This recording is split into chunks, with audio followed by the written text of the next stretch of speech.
Prochain invité, j'ai oublié de citer les poètes et autres. Il y a deux femmes interprètes ce soir et qui vont nous gâter de leur belle voix. Il y a une qui va passer après trois poètes, et puis la jeune Catherine Goupine, elle est derrière, on l'applaudit mesdames et messieurs. Et à la fin, la diva qui est assise en face de moi, Mireille Béda, chanteuse, comédienne, auteure, réalisatrice. Qu'est-ce que tu fais pas, toi? On applaudit, mesdames et messieurs. C'est elle qui va nous interpréter une chanson et une lecture aussi à la fin de la soirée. Merci beaucoup, Mireille, d'être là. Et puis mes deux amis complices, le grand monsieur là-bas sans cheveux, celui qui tient la caméra aux lunettes, lui c'est pas ça, et lui je sais pas, mais il fait tout, il arrive avant moi et il place les chaises, et il s'occupe de tout. Louis Tudio, mesdames et messieurs. Merci Louis. Il y a un qui est caché là-bas derrière sa caméra. Mon ami Kafka, c'est aussi un poète, il écrit aussi beaucoup d'ailleurs. Ça fait longtemps, je ne l'ai pas invité pour lire, ce serait bientôt. Non, il me dit non, il préfère rester derrière la caméra. Kafka, merci. C'est grâce à lui qu'on a les vidéos de Vivement Poésie, toutes les vidéos sur YouTube, pour aller voir.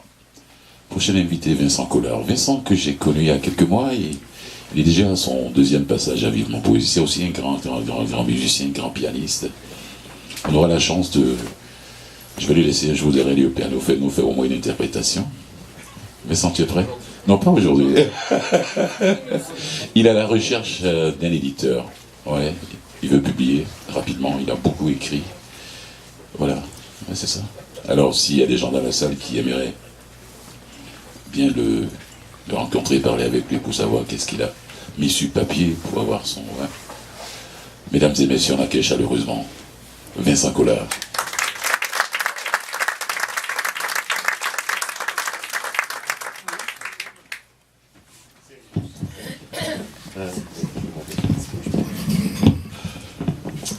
Rilke disait aux jeunes poètes avec qui il correspondait dans la correspondance célèbre, n'écrivez pas de poèmes d'amour. Comme je ne suis plus exactement un jeune poète, je vais me permettre de vous en livrer quand même quelques-uns. D'Écorce et d'Irlande. À toi que je connais si peu, je n'écrirai pas la splendeur de tes yeux dont la porosité lisse, étincelante et sombre clame toute la vérité silencieuse de l'amour et de la mort. Je n'écrirai pas la délicatesse émouvante de ton nez dont le dessinateur a un sacré talent. Je n'écrirai pas le charme fou de tes fossettes qui font de ta bouche, le hamac où je rêve de rêver, lové, en contemplant les nuages, les oiseaux, les étoiles et surtout la lune. Je n'écrirai pas le sel de ton cou que je rêve de très doucement lécher, ni l'enivrante muscade de ta chevelure que je veux chaque nuit pour oreiller. Je n'écrirai pas le doux méandre qui se coule au fil de ton oreille, de ta nuque, de ton épaule, de ton sein, de ta taille, de ta hanche, de ta fesse, de ta cuisse, de ton mollet, de ta cheville, de ton pied. et où je laisserais si volontiers glisser mon canot d'écorce. Non, je ne t'écrirai pas tout ça parce que ton visage, ton corps, si convoité par tous les mâles de Montréal, ont dû faire couler tellement d'encre que mes pauvres mots ne feraient que grossir les rangs de la banalité. Alors voilà ce que je t'écris à toi que je connais si peu. Je crois bien que je pourrais t'aimer. Je veux dire si la tendance se maintient parce que déjà j'aime les larmes généreuses de ton fou rire, la tendresse infinie qui transpire de ta réserve, ta lucidité pleine de compassion mais absolument sans pitié.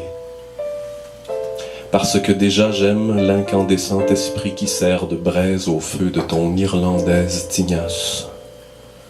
Et parce que j'aspire comme un Electrolux flambant neuf à découvrir les choses qui feront de ce poème un long work in progress.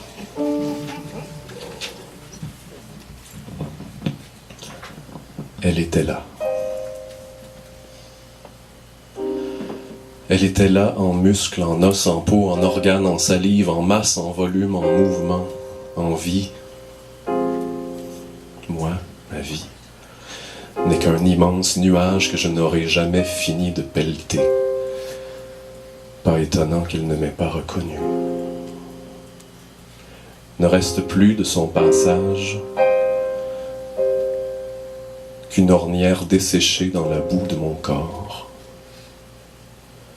Quelques longs cheveux entortillés dans le tricot de mon chandail.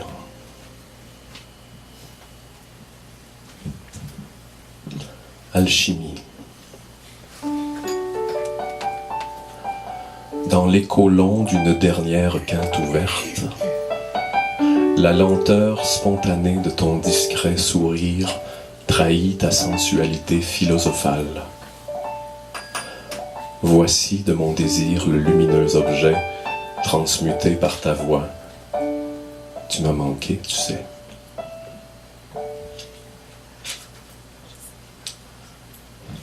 Déclaration.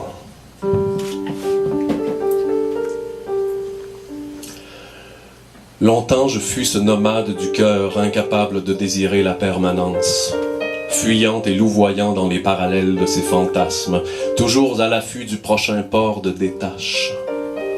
Sur chaque île faisant baldaquin de tout bois, et décorant le tout du chaume et de l'osier somptueux et doré, de ses belles paroles, de ses gestes sûrs et gracieux. Longtemps je disparus à l'aube avec mon baluchon, libre et seul, un peu honteux. Plus passait le temps, plus l'infini d'horizon prenait l'allure froide et sombre d'une impasse.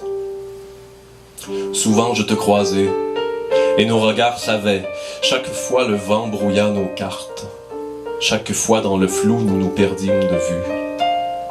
Assez. Je veux poser mon baluchon dans ce lieu dit nommé sagesse, y bâtir ma maison, épouser la mairesse. Au son du carillon d'une douce allégresse, enfin nous chanterons libérés des tristesses.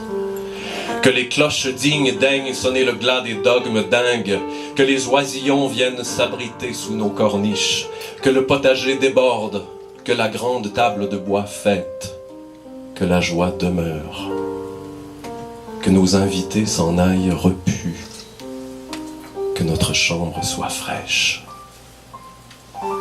et qu'avant de tirer le rideau de lin blanc, nous lancions par la fenêtre ouverte un regard amoureux sur notre nouveau monde.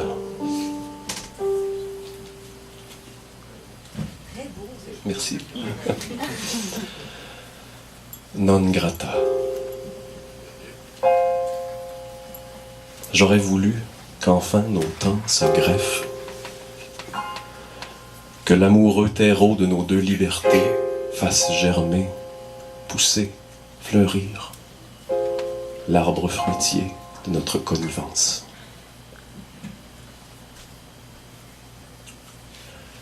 Rechute. Ça vibre dans ta poche. Son nom à l'écran, Surtout ne pas répondre. Allô? Sa voix chaude. Tu lèves les yeux, le soir tombe et tombent tes fragiles résolutions. Sous terre, le wagon blême se remplit du plein soleil de ton espoir. Son quartier, sa rue, sa porte, son escalier, son regard, sa bouche chaude. Vêtements au tapis, vous voilà nus, tout sourire, toute caresse, et puis calembour malheureux, glissement sémantique, goutte de poison dans ce liquide céphalorachidien où suffoque aussitôt ton désir. Dans l'élan de ta chute, encore 2, 3 mots bêtes échappés. Sa voix refroidie. Ça te dérangerait qu'on se rhabille? Son escalier, sa porte, sa rue. Perdu, déçu, déchu, amer à mort, tu traînes ta peine dans tes pieds lourds. Nuages de nicotine enfument les trottoirs aux portes des bars in. C'est samedi soir, le cœur te lève. Dans ta gorge ce goût râpeux de cordes.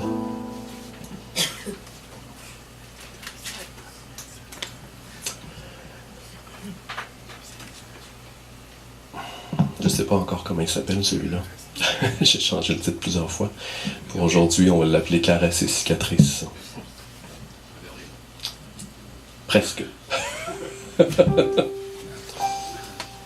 À l'époque où rôdaient nos hasards juvéniles, nos pas furtifs se sont croisés, le temps d'une trop brève attente, l'espace d'un trop long doute, et nous ne nous serons jamais connus.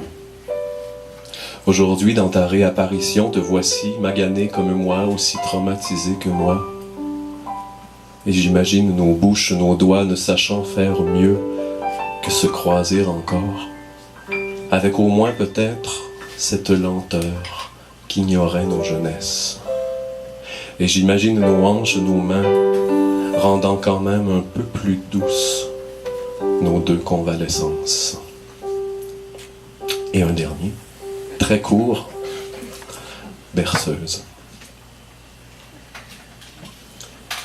Ce sommeil qui te fuit est venu cette nuit se blottir dans le creux le plus doux de mon épaule ronde d'homme. Il t'attend. Merci.